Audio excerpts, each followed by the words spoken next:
What is up, guys? Killspree Gaming here, and today we're coming to you with a 1v1 between roLangela, B-Boy, and Vanek, Curtis. So it's going to be a ZVP. And today is Friday, so I will tell you what's going on tomorrow, and then we'll actually start talking about the gameplay. So, yes, tomorrow we are coming to you with a live stream on justin.tv/VANEK, just like it's spelled here, SC2. So VANEK SC2. So that'll be where we're streaming. We're going to be doing it at 8 p.m. Eastern Daylight Time. So if you're not too sure what that means, just kind of go search Ottawa current time and subtract that by whatever your time is, and or just find the difference between those two, and then find out what time we're going to be streaming in your time zone.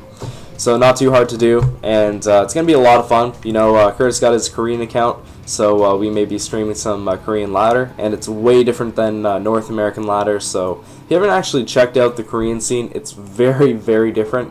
So you know, it'll be enjoyable to watch. So we're going to be analyzing some replays, talking about the new show going up on Machinima that we're doing, and all that fun stuff. So there's a lot of fun stuff happening during that stream. Gonna have a chance to come talk to us on Skype if you guys want to. You know, just tons of fun stuff happening tomorrow. So come check us out. Like I said, 8 p.m. Eastern Daylight Time. So come check that out. And the link will be in the description. I will be posting bulletins all day on YouTube, basically, just advertising the shit out of this thing, because I find the more viewers we get, the more fun it is for everyone else. So, you know, if you were planning on, you know, finding something to do tomorrow, this stream might be just that. It's going to be fantastic. So we do see the spawning pool going down, and we do see the gas going down, which is fantastic because that means that B-Boy will know, hey, no fast expansion. And Curtis is going to scout his base, and he's seeing that the gateway is going down as well, and he does have a gas. One gas, which means warp gates are coming out definitely, and will be more of a zealot-heavy army, and maybe some stalkers as well. You know, gas is always meaning stalkers too. And right away, he doesn't want to go for a fast robotics factory. What am I trying to say? Robotics facility. I think that's the word I'm trying to say. I'm honestly having a brain fart here. Robotics facility. Damn, I'm retarded. So by stealing that gas, you know, it's going to really delay B-Boy taking out that gas, or to get his second gas. So just by doing that, he doesn't want to see a fast robotics facility. As well, he doesn't want to see a quick 4-gate with heavy stalkers up in his base. So that's always a good idea, taking that gas. I'm pretty sure B-Boy rages at it right now. And B-Boy is researching Warp Gate, which is always a good thing to get as a toss player. And I quickly want to mention here, see how this queen is delayed? Really easy trick to get past that. You know, sometimes players just don't think of it, even though they know what to do. Very easy way to get rid of that queen delay. What you want to do is the same thing you do when you make a gas and then cancel it. Okay, so if you need 2 supply to make that queen, make an Evo chamber, very cost efficient, and make a gas, and then just make that queen, cancel them both, don't have to delay that queen. So fantastic. So we're seeing a fast expansion, and B-Boy is finally raging at that gas because he knows, okay, well, I'm putting up my 4-gate, or I'm getting ready for that, or a 3-gate robo. So not having that second gas is really going to delay the build of that build that he's going for. So as well, we do see the lings moving out, and some people actually think that these lings are attacking lings, but what I really like to describe them as are scouting lings. So the scouting lings are coming down, and they're just going to be able to see, hey, does he have an expansion yet? No. Okay, so I'm going to be ahead of him in minerals. They go up to the base. Okay, his ramp's blocked. He has a zealot in front. He's going for Warp Gate. He's making some stalkers. He already gained so much information just from that. Would have been a lot more helpful if he could have got up in his base, but I'm pretty sure he knows there's really 2 main builds that Toss likes to go against Zerg. Then 3 or 4 builds that are really good against Zerg, but you don't necessarily see them too often. And as well, these lings will see that the expansion is going down as well. So he knows right away, okay, B-Boy's expanding, I'm going to expand as well. Because when you're expanding, you're not going to go in for an attack. It's not a smart idea to, you know, move out all your units and then expand. Sometimes it is where you already have units made and then you're going to move out. But as of right now, he sees how many units that B-Boy has. He's not going to make too many more units right now and move out for an attack while he's expanding, because he's just wasted 400 minerals not necessarily wasted, but he just already used up 400 minerals on that expansion, so he knows that he's not going to see an attack right now. So third base, not a bad idea whatsoever. So keep that Zerg rapidly expanding, and that is basically the key to win against any race with Zerg. So as well, the Roach Warren going down to combat against the gateway units of the Protoss player, and no second gas yet because Roaches aren't really too heavily dependent on gas, so it doesn't really matter. And just want to quickly note, just because he has that natural expansion up and running, he will have a lot more harvesters than B-Boy at this point of the game. So 40 right now to 30, 44 to 30. So that is a huge difference. That is a huge change in numbers, but that is really going to affect B-Boy's minerals coming in.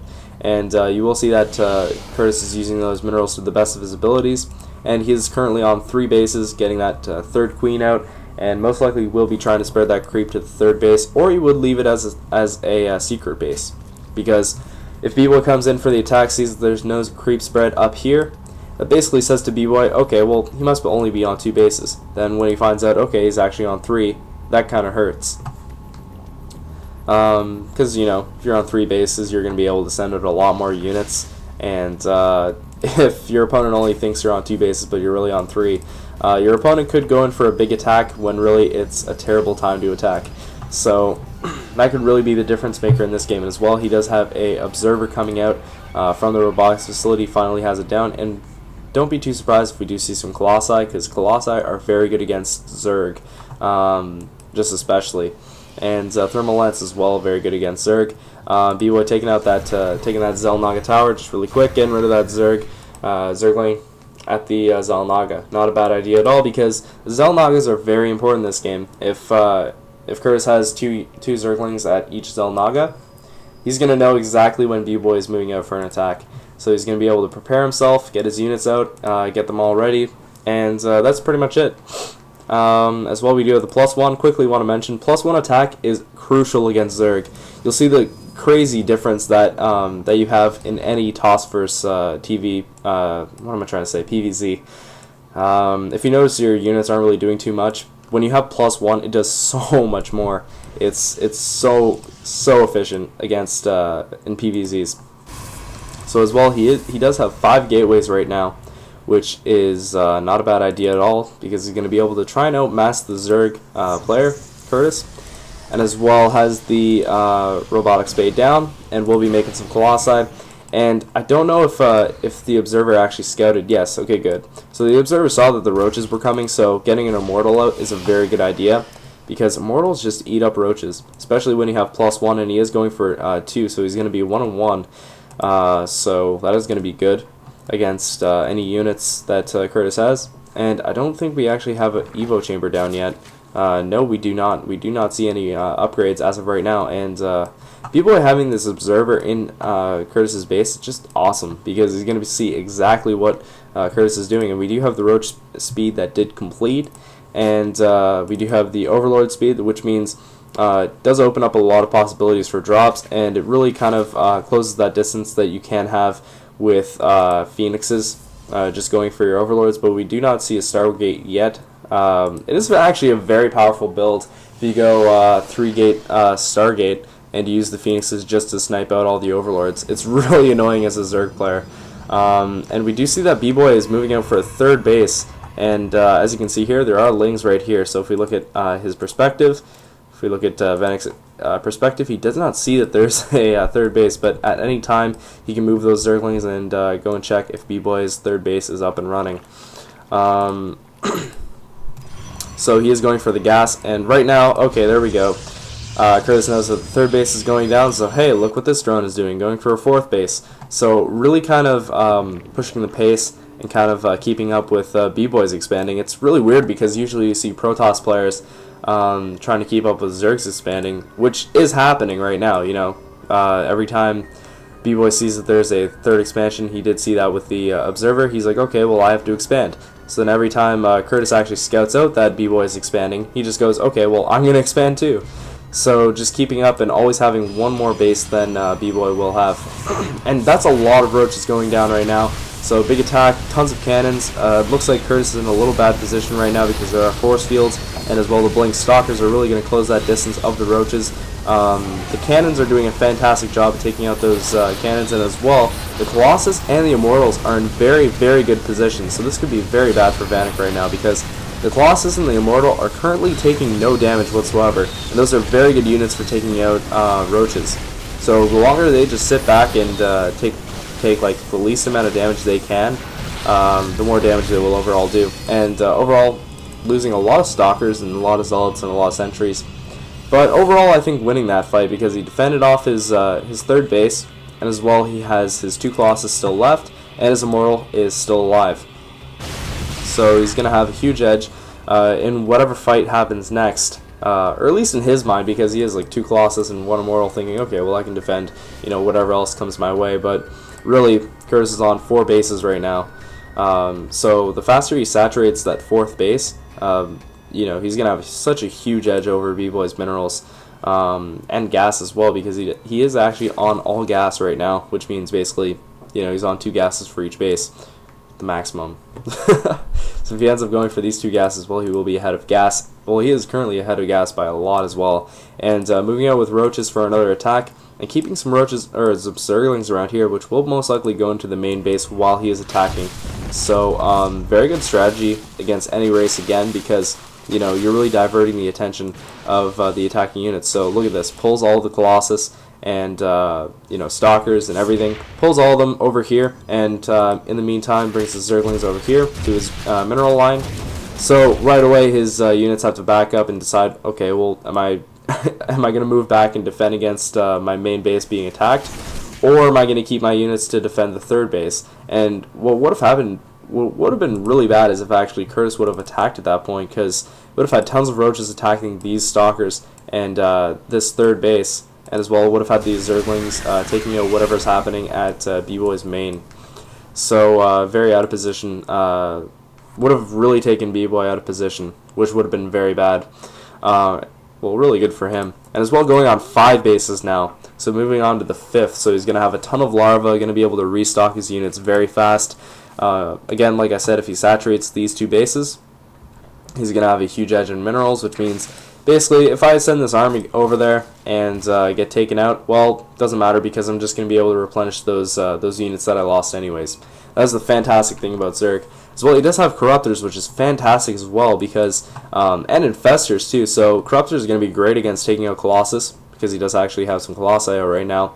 And the Infestors do have Neural Parasite, so if they can actually neural the Colossus, they can end up taking out a lot of B-Boy's ground units. And then this is usually the play that happens. I'm not sure if we're going to see it, but usually the Colossus will be neuraled, and then B-Boy will back up his army and leave that Colossus completely out in the open, and it will get killed. So B-Boy, exactly what I said is happening.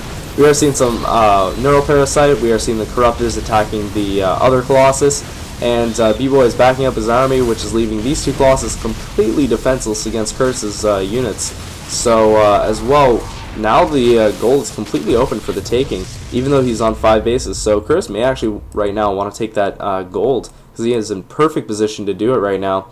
And B-Boy really doesn't have too much to defend against that. He has a couple of ground units and 1 Colossus. So the longer that Colossus stays alive, the better chance he has of defending this attack. But that is a lot of Corruptors to be dealing with that 1 Colossus.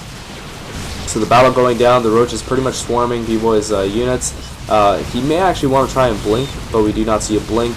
The Colossus is just going to be out. There we go, blink, take out the Infestors. Colossus will be able to do quite a bit of damage to Curtis's Roaches, but does a lot of damage overall to B-Boy's own units.